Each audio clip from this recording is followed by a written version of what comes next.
Tjena kompis! I den här videon så tänker jag att jag ska gå igenom mitt orangea kuvert. Det har ju nämligen dumpit ner i brevlådan nu, men om du har digitalt brevlåda så kommer den jag har kommit in på Kivra eller liknande. Så i videon så tänker jag att jag ska gå igenom mitt orangea kuvert och förklara lite basic om hur pension funkar och i det här fallet då allmänna pensionen.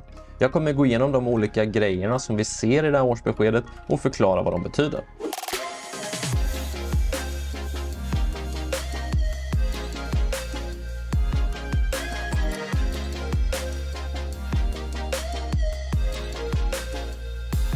Så vi börjar med att förklara vad är orangea kuvertet, och det är ju då en översikt för hur din allmänna pension har förändrats från det ena året till det andra.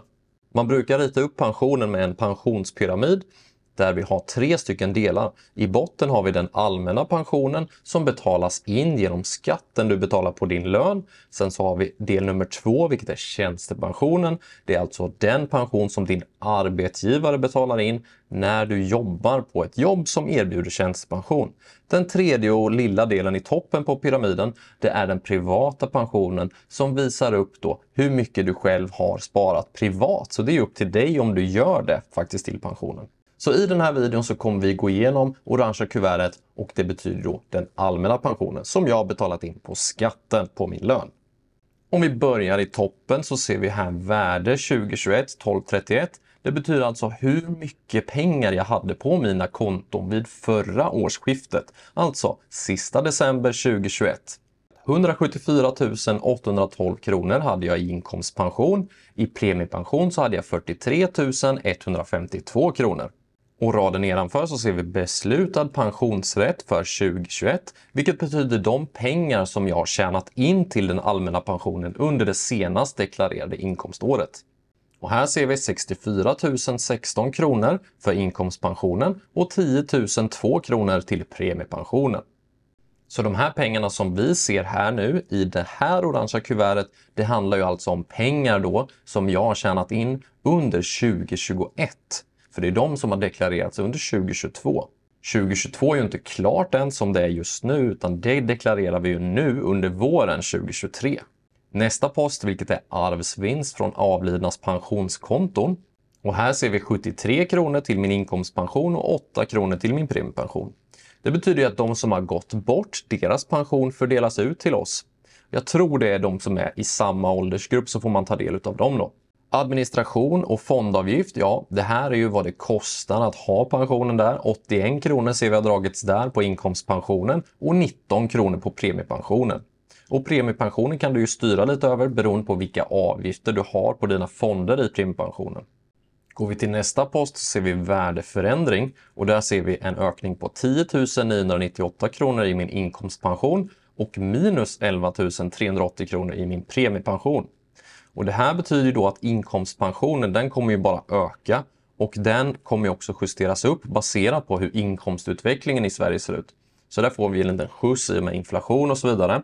Premiepensionen, den baseras ju på vilka fonder man har. I premiepensionen så har man ju valet att välja upp till 5 olika fonder. Och där har jag gjort lite val, men jag har i huvudsak mer än hälften i AP7 SOFA som är standardvalet. Jag kommer gå in lite mer på det sen. Så minus 11 380 kronor i min premiepension, och det betyder ju då för att under 2021 så följer ju börsen. Och det är ju det som har gjort då att mina fonder har gått ner. Tittar vi på sista posten så ser vi värde 2022 1231. Det är ju då jämförelsen mellan 2021 och 2022. Och då ser vi att min inkomstpension har gått ifrån 174 812 kronor upp till 249 818 kronor. Och premiepensionen har ju då sjunkit ifrån 43 152 kronor ner till 41 763 kronor. För att jag har ju gjort insättningar där, eller jag har inte gjort insättningar, men det sätts ju in pengar som vi kan se här.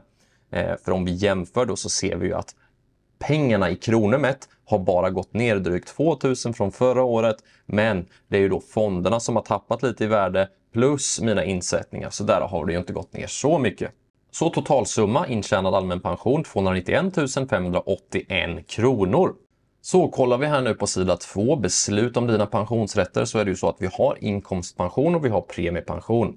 Så det som händer när du tjänar pengar, alltså när du får en lön, förutom svart lön då såklart, det är att 16% utav det du tjänar är pensionsgrundande inkomst till din inkomstpension, och det här kan du inte påverka. Så ser vi här nu då, jag hade en pensionsgrundande inkomst på 400 100 kronor. 16% utav det innebär 64 016 kronor. Och sen har vi då 2,5% utav dem som går till premiepensionen. Och här ser vi då 10 002 kronor. Så totalt så tjänade jag in till den allmänna pensionen under 2021 74 018 kronor. Här är det bra att tänka på att det finns ett tak. För när du jobbar och tjänar pengar så finns det ett maxtak. Så om du tjänar, låt säga 80 000 kronor i månaden till exempel, då kommer du inte kunna tjäna hela den summan in till din allmänna pension. Och jag lägger en liten grafik här på hur mycket var taket ligger. Och det här taket, ja, det är ju bra att tänka på. Som sagt, ifall du tjänar mycket pengar så är det väldigt viktigt att du själv lägger av pengar till exempel privatsparande. Ett sätt som du kan tackla det här på, det är att du ber din arbetsgivare istället att löneväxla. Så att om du hamnar över taket, välj istället att ta de pengarna istället för lön, att sätta dem till en löneväxling i en tjänstepension. För då slipper du att betala marginalskatt och du kan ju då tjäna in mer pengar i pension. För annars så kanske du skattar bort rubbet, och det är inte så roligt när du väl går i pension att du inser att ja, jag har inte kunnat tjäna in så mycket i pension för jag har gått över taket. Så det var mitt orangea kuvert, och det jag kan säga, det är ju egentligen att tips till dig som vill öka din pension, det är ju att du satsar och jobbar, att du jobbar vitt, att du betalar in skatt, och det finns en mängd olika faktorer som också bidrar till att öka din allmänna pension. Lägger en liten lista här över saker. Så tänk på det, tjäna in så mycket pengar som du kan för att maxa den här. Det är bra på sikt, men också se till att du privatsparar såklart. Inkomstpensionen kan du inte göra så mycket åt, utan den ligger där. Det är då staten som förvaltar det åt oss. Och premiepensionen, den kan du ju faktiskt påverka. Så kikar vi på min premiepension så ser vi att jag har 4 stycken fonder. Vi ser att AP7 aktiefond har jag valt att den ska ligga 42%, men den är just nu viktad till 50% utav innehavet i min premiepension. Sen har jag valt 3 andra fonder. Jag har valt 2 stycken småbolagsfonder, AMF aktiefond småbolag, Spiltan småbolagsfond. Sen så har jag valt en teknologifond, det är en liten, en global fond, BlackRock World Technology. Och under 2021 så ser vi ju här att det föll ganska mycket, minus 26%, och det var inte så bra. Om man tittar på genomsnittet där så gick det bara minus 12%. Så där gick jag på en nit, men i år så ser det faktiskt annorlunda ut. Där har jag slagit snittet då. Så det är ju lite upp till var och en vad man har för strategi i sin premiepension, om man vill då välja olika fonder, vara aktiv och så vidare. Det är ingenting som jag rekommenderar om man inte är väldigt insatt. Men om du vill vara passiv, du vill inte göra några val i din pension, så är det perfekt att faktiskt gå med AP7 SOFA, alltså standardvalet i premiepensionen. För den har faktiskt gått väldigt bra på sikt. Du får en fin spridning bland världens största bolag. Men jag tycker det är lite roligt att greja och pilla och optimera, och eftersom att jag är ganska aktiv så är det kul att sitta och följa.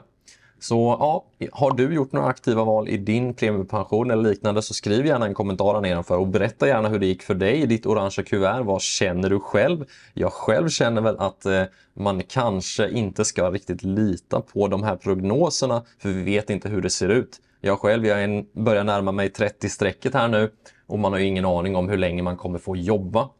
Så det kan vara bra att tänka på det, att spara lite extra privat. Och jag själv som driver bolag, jag sparar ju ganska mycket i mitt företag som ett komplement då för att jag inte har tjänstepension exempelvis. Så det är ganska bra att fundera på det, och det är alltid sunt att vara ute i god tid när man sparar till sin pension. För det kan bli väldigt mycket pengar på sikt. Jag hoppas att du gillar den här lilla snabba updaten ifrån mitt temporärt nya kontor faktiskt, eller inte kontor men min nya studio här. Så vi ska se ifall vi kan få i ordning det här lite bättre sen och spruta ut ännu fler videos. Hoppas att du gillar den här videon. Ifall du gjorde det så tack så mycket, och tryck gärna på tumme upp då i sådana fall. Ha det så gött, ses i nästa video. Ciao!